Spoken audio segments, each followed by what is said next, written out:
Columbus Day, and most of you may be off of work today. Unfortunately, at the Sun, we're not. Today's Monday in our world, and it's a work day just like other days. But today, the rest of the country is celebrating Columbus Day. But there are also some places that are celebrating other holidays today too. One of them is Indigenous Peoples Day. For some reason, some states have decided to celebrate that either instead of or in addition to Columbus Day. And it's the celebration of people who were here in this land before the United States was the United States. But in Alabama, we are the only state that celebrates today Fraternal Day.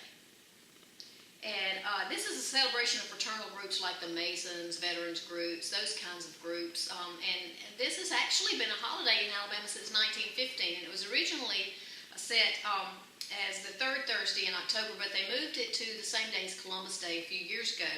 And we're the only state in the country to observe this holiday. I just thought that was an interesting little piece of information for you out there who are actually doing some holiday celebrations today. You can also add that to the list of the things that you're celebrating. In local news, Hurricane Nate, we did a lot of preparations this past week for the hurricane. And the predictions were that we were going to see significant rainfall and wind gusts and some tropical storm force winds here in the county. And thankfully that didn't pan out to be as serious of a weather event as what it was predicted. The county did a lot of preparations for the hurricane, and we're thankful that we didn't really have to use those provisions after all. It did do some damage along the coastline in Mississippi and Alabama, and we know that there was some damage in the lower part of Mississippi and in Mobile area. But as far as the county goes, we had some folks in the Butler area who were without power for a period of time. But and we had probably 3 to 5 inches of rain in different parts of the county overall. But other than that, we were spared, and we're thankful for that. National news. The House of Representatives has passed a controversial bill called the Pain Capable Unborn Child Protection Act.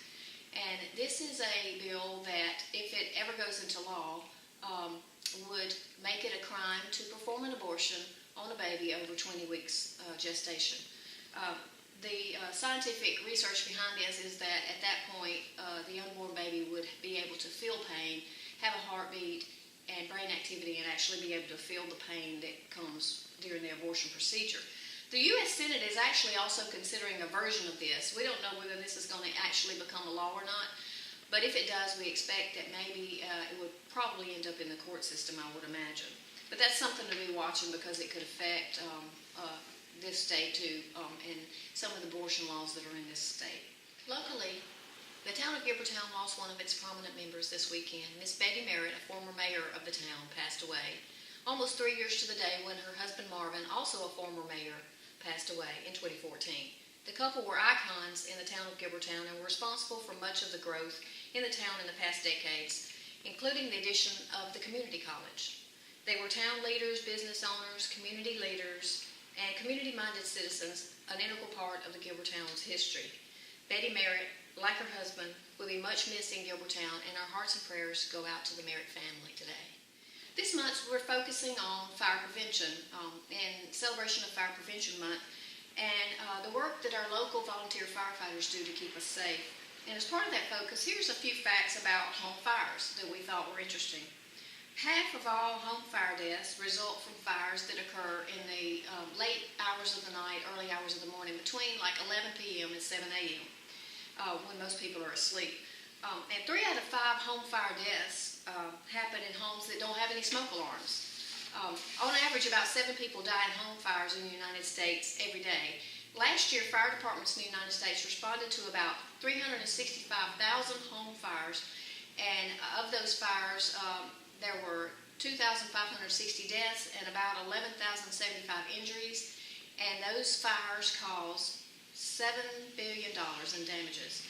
Today, we're very thankful to have our local volunteer fire departments, and we want to highlight the word volunteer because these guys and these ladies that serve in our fire departments do this on their own time. They're volunteers, they get paid nothing, and they put in a lot of time and effort to train and to respond when we need them. So today we're going to hear from one of our own volunteer firefighters talking about what he does and why he does it. I've been in the fire service now for 39 years, and I got in at age 19. And mostly then it was for the excitement. That's what young men usually get in for. But as time goes on, you see that you help other people, and that's what you stay in, and that's what you make a career out of it for. We're funded through the city, is where most of our budget comes from, but we also have grant money that comes in. We'll have 2 grants this year that we have received. We also do a fundraiser each year through the fire department that some things we can buy with tax money. It has to be fire equipment or trucks or any training equipment.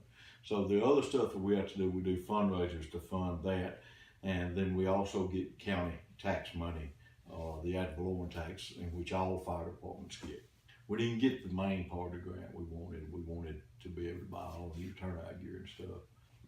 But we all go pick up hopefully 2 new AEDs and a thermal imaging camera with the grants that we just received.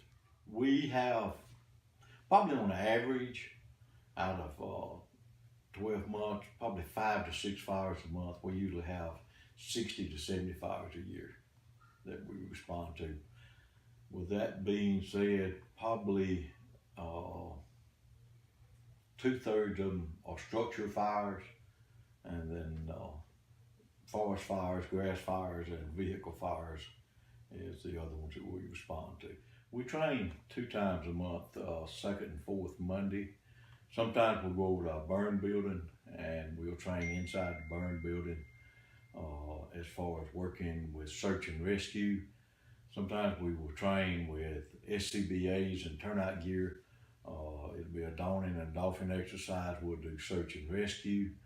And then we will train on the trucks as far as how to hook to fire hydrants, how to pump from the tanker, and actually do hose lays with our trucks. So out of all the meetings we have, 22 meetings a year, we train every meeting. We have some type of class, whether it be hands-on training or classroom training. It's according to when we get to houses, how much we can save and what we can do. But if we can go in and save just certain items, like the other night we had a structure fire and I saw a fireman walk out with a family Bible. It totally destroyed the house, but we saved this lady's Bible, and then we saved pictures that she had that you can't replace. Most of the time, when you lose those, you've lost things. It's irreplaceable. So it's as time goes on, you just get to where you enjoy helping other people in the county. And we don't get a lot of volunteers. All fire departments in the county need volunteers right now. And if people would just come out and join the fire department and give them 6 months to a year, they would pretty well stay with it. Well, that's it for SunTV today. Happy Columbus Day, happy Indigenous Peoples Day, and happy Fraternal Day.